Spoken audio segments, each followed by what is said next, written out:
Hola, muy buenas tardes, bienvenidos a todos los que están acá a las 15:30 y los que están más tarde, a la tardecita noche o cualquier día de la semana. Hoy domingo estuve hablando con varias personas, haciendo la cola para entrar con varias personas que siguen. Abrí la Biblia, así que fue muy lindo poder compartir cómo ellas y yo estamos impactadas por las cosas que uno va descubriendo, con la lectura en voz alta, con un poco rumiarla y tratar de entender situaciones que no están especificadas y recibir sobre todo de la palabra. Así que gracias a Dios por este espacio. Ya vamos hoy por el programa 231 y vamos a los 250 sin parar, si el Señor lo permite y no hay ningún inconveniente. Bueno, pasamos ya la mitad del Evangelio de Lucas y vamos, me voy dando cuenta que vamos en capítulos. Nos acordamos que Lucas no lo escribió dividiéndolo en capítulos, ¿no? Él seguía y después, años después, se empezó a hacer esta división en capítulos y en versículos para que fuera mucho más fácil encontrar las determinadas enseñanzas, ¿sí? Si no, había que leer medio libro como para encontrar alguna enseñanza. De esta manera, más la ayuda de las referencias que uno encuentra. Hoy vamos con una de las citas, creo que era, no, sí, una de las citas y una frase que hay que ir a otro de los evangelios, porque aquí Lucas lo cuenta en una forma muy escueta. Y me da la sensación, vamos a ver cómo lo recibimos todos, ¿no? Pero que ya ahora, en este momento, caminando hacia Jerusalén, como lo plantea Lucas, va poniendo muchas enseñanzas, algunas mucho más cortas que lo hace Mateo o Marcos, ¿no? Pero bueno, era la manera en que trató este gran escritor de poder poner la mayor cantidad de enseñanzas de Jesús, y en este tiempo también vamos a encontrar algunas cosas que no están en ninguno de los otros evangelios, y eso es realmente muy valioso. Terminamos el capítulo 15, el capítulo maravilloso en el que se muestra a Dios buscando a los perdidos, y me quedó, siempre releo un poco antes de seguir con el siguiente capítulo, me quedó ese clima de alegría que tiene cuando se encuentra a alguien que se había perdido. Usado como ejemplificación una oveja, una moneda, pero fundamentalmente era a los hijos de Dios que Dios no quiere que se pierdan. Y por eso el tono, si queremos buscarle un tono a este capítulo 15, es un tono de alegría. Con las dos primeras parábolas se nos habla de alegría en el cielo. Eso es algo, venimos de ver tantas cosas de los profetas, donde en el cielo hay tanto alerta y tanto enojo de Dios buscando al hombre que se ha ido detrás de otros dioses, pero acá con Jesús, con el reino de los cielos en la tierra, tenemos esta alegría y tenemos en la tercera parábola tenemos fiesta, una fiesta con todo lo mejor para mostrar a todo el mundo que se acerque a Jesús, que hay alegría en el cielo por uno. En todos los casos es una oveja, una moneda y es un hijo. Al otro hijo lo tuvo que zarandear y pedirle que vaya a la fiesta. Pero es aún por uno, y eso es la alegría del Padre y la alegría de cada uno de los que colabora con el Padre para ir a buscar a los que se habían alejado, a los que nunca habían conocido de Dios. Porque ahí está el tema de nuestro tiempo. Muy bien, vamos al capítulo 16, un capítulo que tiene, le puse el título de la tierra y el cielo. Hay cosas de acá, de este mundo, y hay cosas, una mirada al cielo, como de vez en cuando Jesús dejaba ver. Bueno, 16:1. Jesús contó otra parábola a sus discípulos. Y cada vez que dice discípulos o apóstoles, voy a mirar otros casos, me acordé del tema de que Lucas es el que nos cuenta de que había mandado Jesús a 72, de 2 en 2, ¿se acuerdan? Quizás los discípulos estaban hablando de eso, 72 menos los, no me había dado cuenta, menos los 12 apóstoles, quizás eran 60 que habían salido, pero a lo mejor todos estos, ¿qué grupo? 72 personas o una mayoría de ellos, no sabemos nada, escuchando a Jesús. Y ahí contó una parábola que siempre consideré qué difícil que era de entender, porque habla de la tierra, del mundo, ¿no? Y por ahí usa la palabra mundana, es la famosa del administrador astuto. Y bueno, acá estamos en cosas bien de la tierra. Jesús iba hablando de todo, de la vida que ellos tenían que llevar, y también iba mostrando en este tiempo de su ministerio las cosas que iban a venir. Pero esta de la tierra, bien de la tierra. Un hombre rico tenía un administrador a quien acusaron de derrochar sus bienes. Así que el tema de acusaciones estuvo siempre en la historia del hombre. De derrochar los bienes del hombre rico. Esto era el administrador. Reina Valera lo llama el mayordomo. Así que más o menos es la palabra para usar a alguien que administra los bienes de un dueño. Así que lo mandó a llamar y le dijo, ¿qué es esto que me dicen de ti? Rinde cuentas de tu administración, porque ya no puedes seguir en tu puesto. Bueno, igual que tanta gente que han echado en este tiempo, alguien echado de su puesto. El administrador reflexionó, ¿qué voy a hacer ahora que mi patrón está por quitarme el puesto? No tengo fuerzas para acabar, me da vergüenza pedir limosna, tengo que asegurarme de que cuando me echen de la administración, haya gente que me reciba en su casa. Ya sé lo que voy a hacer, ¿sí? Acá no hay depresión, ni se tiró a dormir por no pensar lo que le pasaba.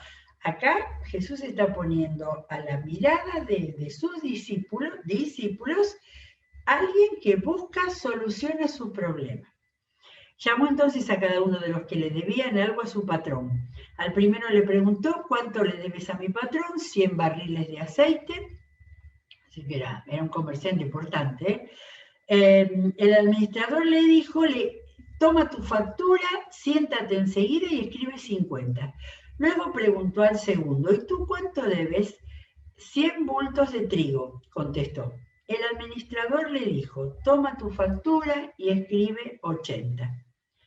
Pues bien, uno podría decir, le estaba robando de nuevo ahora. Al parecer los comentaristas dicen que habría distintas posibilidades, de manera que como nosotros sabemos que las parábolas no son alegorías, no es que cada detalle tiene que ver con algo, los barriles de aceite, no. Las parábolas tienen una enseñanza clara que descubrimos al final, pero en este caso que nos está mostrando una conducta, y eso es muy interesante. Iba a decir que los comentaristas algunos dicen que es posible que el patrón mismo cobraba mucho de más en aquello que vendía, ¿sí? O que quizás este administrador le había aumentado el precio a todo, de manera que uno u otro, cuando llegó el momento de recibir el pago, menos que lo que estaba estipulado en la factura, ni el patrón ni el administrador iban a tener un problema, digamos, ¿no? Que ahí surgiera decir, no, me están robando. Aparentemente esto daba una solución, porque, dice, pues bien, el patrón elogió al administrador de riquezas mundanas por haber actuado con astucia. Consideró eso astucia. Es que los de este mundo, dijo Jesús, en su trato con los que son como ellos, son más astutos que los que han recibido la luz. Por eso Jesús estaba diciendo, enseñando a sus discípulos a que sean astutos. La palabra astuto no siempre es una palabra negativa, de de mentirosos, ¿no es cierto? O de algo,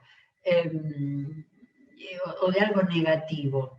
Creo que lo que está pensando, diciendo Jesús y levantando ahí en esta enseñanza era sabios, inteligentes, pensar, como eso de que el que quiera, el que tiene oídos para oír, oiga. Entonces, dice, es que los de este mundo son más astutos, por eso les digo que se valgan de las riquezas mundanas para ganar amigos, a fin de que cuando éstas se acaben, haya quienes los reciban a ustedes en las viviendas eternas. Ahí Jesús hacía una aplicación a la vida eterna, por las viviendas eternas. Pero Jesús estaba enseñando entonces a ser hábiles para ser reconocidos, como le pasó a este hombre, que después sabía que cuando lo echaran iba a tener posibilidad de ir a tocarle la puerta a esos que había beneficiado para poder tener otro trabajo, ¿sí? En realidad, esa palabra mundanas, no es la que en un tiempo, en el lenguaje evangélico, lo mundano, era una marca de vivir afuera del reino de Dios, cuando Jesús mismo enseñó a hacerse amigos con actitudes en los negocios, en lo que sea, para tener luego a dónde ir a buscar. Ahora, no se sabe bien si siguió Jesús acá contando, pero aparentemente sí, porque dice, el que es honrado en lo poco, también lo será en lo mucho. Y el que no es íntegro en lo poco, tampoco lo será en lo mucho. Por eso, si ustedes no han sido honrados en el uso de las riquezas mundanas, ¿quién les confiará las verdaderas? Si con lo ajeno no han sido honrados, ¿quién les dará a ustedes lo que les pertenece? De manera que acá Jesús estaba cerrando la enseñanza. Eso de la astucia no tenía que ver con engañar o mentir. Acá estaba hablando que lo que estaba en el fondo de esta enseñanza era la honradez. Ser tan honrados que sean finalmente reconocidos y que eso siempre abra puertas. Y después sigue, ningún sirviente puede servir a dos patrones. Sigue la misma línea de esa enseñanza, pero ahora va más allá. A dos patrones. Menospreciará a uno y amará al otro, o querrá mucho a uno y despreciará al otro. ¿Por qué lo decía? Bueno, es muy sabio, está muy bien, pero miren a qué lo aplicaba. Ustedes no pueden servir a la vez a Dios y a las riquezas. Mamón decía, ¿no? El dios de la riqueza, Reina Valera, que era más antigua en su traducción, hablaba de Mamón, el dios, consideraba el dios de las riquezas. Así que no era cuestión de no tener dos trabajos. Nosotros vivimos en un tiempo que la gente tiene hasta 3 trabajos. Era cuestión de servir, de corazón y de entrega.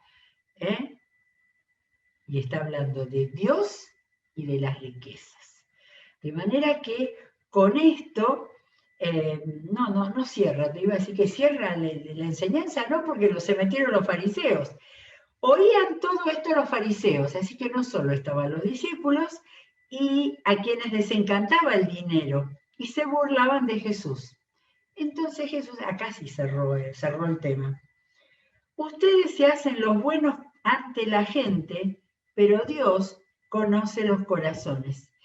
Dense cuenta de que aquello que la gente tiene en gran estima es detestable delante de Dios. Así que acá Jesús estaba cerrando toda esta enseñanza y me parece que el cartelito para poner finalmente es eso de no nos olvidemos de que Dios conoce los corazones. Varias veces aparece esto en los evangelios. Eso es algo para no olvidarnos. Tiene que ver con la honradez, tiene que ver con la manera en que nos manejamos en los negocios, aunque sea en los negocios donde uno va a comprar, en las actitudes, y finalmente Jesús habla de honradez, porque Dios mira la honradez que tenemos. fantástico esto. No sé por qué en un tiempo me parecía tan rara esta parábola. Esta la vimos cuando hablamos de las parábolas hace muchos meses. Pero bueno, ahora, y siguiendo la lectura de un mismo evangelio, es como que se abre la cabeza viendo las cosas que Jesús iba enseñando. Y acá viene un montón de enseñanzas cortitas. Se dice, la mayoría de los eruditos creen que el primer evangelio fue Marcos, y que después, con la base en Marcos, se escribieron Mateo y Lucas, ¿sí? De manera que, pensando que Lucas conocía, por ejemplo, el de Mateo, que es un evangelio extenso, tiene más capítulos y tiene algunos hechos con mucho más detalle, acá vienen desde el 16 al 18 tres cositas rápidas. La ley, bueno, son dos, en realidad son dos. La ley y los profetas se proclamaron hasta Juan el Bautista. Desde entonces se anuncian las buenas nuevas del reino de Dios y todos se esfuerzan por entrar en él. Este es un versículo que tiene muchas traducciones distintas y que lo dijo muy extensamente Mateo, aunque no voy a comparar mucho con los otros, porque cada uno tuvo su idea, pero esta idea de que muchos se esfuerzan por entrar en él, ¿sí? Nosotros veíamos como muchos no querían saber nada. Pero fíjense lo que cuenta Mateo desde eso mismo, 11:12. Desde los días de Juan el Bautista hasta ahora, el reino de los cielos ha venido avanzando contra viento y marea, y los que se esfuerzan logran aferrarse a él, porque todos los profetas y la ley profetizaron hasta Juan. Y acá, como lo cuenta con la misma idea, pero la tenemos un poco más completa, había que esforzarse. Y claro, si Jesús estaba diciendo pautas para ser sus discípulos y no eran nada fáciles. Y después termina, es más fácil que desaparezcan el cielo y la tierra que caiga un solo tilde de la ley. Esta es una frase que estaba Mateo 5, 6, 7, en el Sermón del Monte. Y otra más, que solamente le dedica un versículo, el tema del divorcio. Todo el que se divorcia de su esposa se casa con otra, comete adulterio. El que se casa con la divorciada comete adulterio. Ninguna explicación. Mateo 19 creo que era, Mateo 19, ahí sí que hay una gran explicación. Bien, acá viene otra parábola sin explicación. Si la dio ese mismo día, en otro momento, con otro... Acá sí creo que estaba la gente del público en general, porque esta mostraba el cielo. Había un hombre rico que vestía lujosamente y daba espléndidos banquetes todos los días. A la puerta de su casa se tendía un mendigo llamado Lázaro, que estaba cubierto de llagas y que hubiese querido llenarse el estómago con lo que caía de la mesa del rico. Hasta los perros se acercaban y le lamían las llagas. Presentación de la escena extrema. El rico más rico de todos y el pobre más pobre de todos. Muchas veces Jesús hacía así unas parábolas que llamaban mucho la atención. Había dos personajes centrales con unas diferencias totales. Resulta que murió el mendigo y los ángeles se lo llevaron hasta que estuviera al lado de Abraham. También murió el rico y lo sepultaron. En el infierno, en medio de los tormentos, el rico levantó los ojos y vio de lejos a Abraham y a Lázaro junto a él. Me paro acá en el 13. Esto acá el comentarista utiliza el tema del Talmud, como lo hizo el pastor Carlos con respecto al magnífico mensaje con respecto a Eliseo y a Giesi, su siervo. El Talmud era un libro con quiere decir enseñanza, instrucción, y había al menos dos Talmud. Acuérdense que los judíos consideraban la Torá, la parte de la ley, el Pentateuco que tenemos en las Biblias, la Biblia hebrea y la Biblia cristiana, ¿sí? Pero el Talmud era dos libros, había un Talmud de Jerusalén y había un Talmud babilónico, quizás con algunas diferencias de fechas, donde los expertos rabínicos volcaban ahí historias. Yo tengo una larga lista, a ver, recogían discusiones rabínicas, o sea, que les encantaba, ¿no? Discusiones sobre temas de la Torá, por ejemplo, leyes, tradiciones, costumbres, historias, leyendas. Y también el Talmud era el código civil y religioso. De manera que esos dos Talmudes que circulaban tenían ahí muchas cosas, como las que contó el pastor Carlos con respecto al leproso Giesi, y en el Talmud se menciona el seno de Abraham, y también es el lugar donde se habla del paraíso, que no se habla en nuestras Biblias. Pero Jesús, como conocía evidentemente también el Talmud, habla de, aunque creo que el Talmud apareciera un tiempo después, pero Jesús sabía todas las cosas.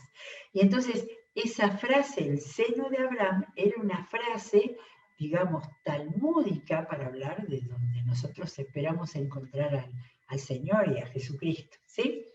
Entonces, Jesús lo cuenta así mucho más interesante. Si estaba Abraham allí, había recibido al mendigo. Vuelvo a lo mismo que dije antes.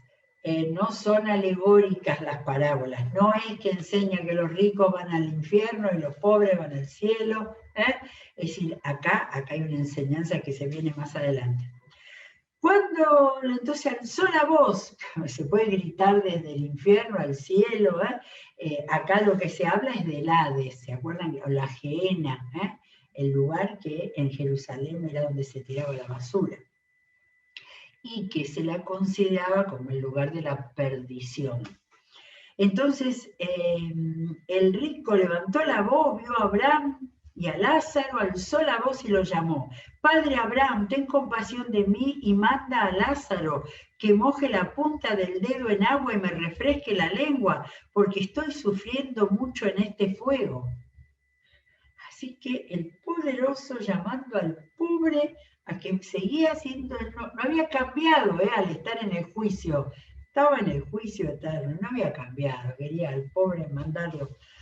Pero Abraham le contestó: hijo, recuerda que durante tu vida te fue muy bien, mientras que a Lázaro le fue muy mal.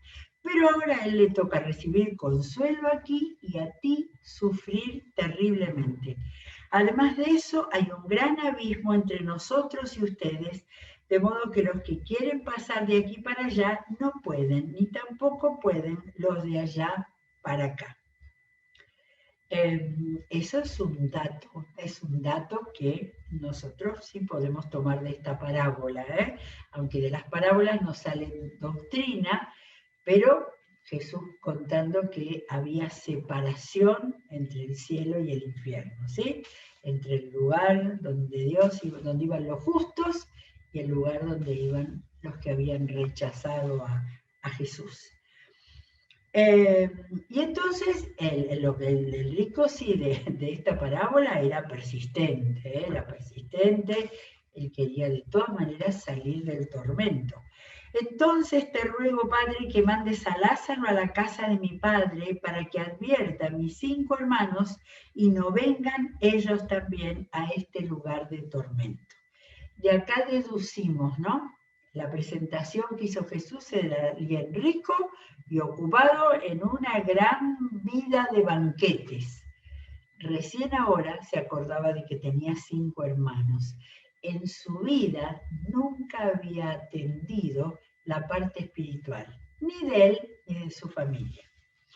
Pero Abraham le contestó: ya tienen a Moisés y a los profetas, que les hagan caso a ellos.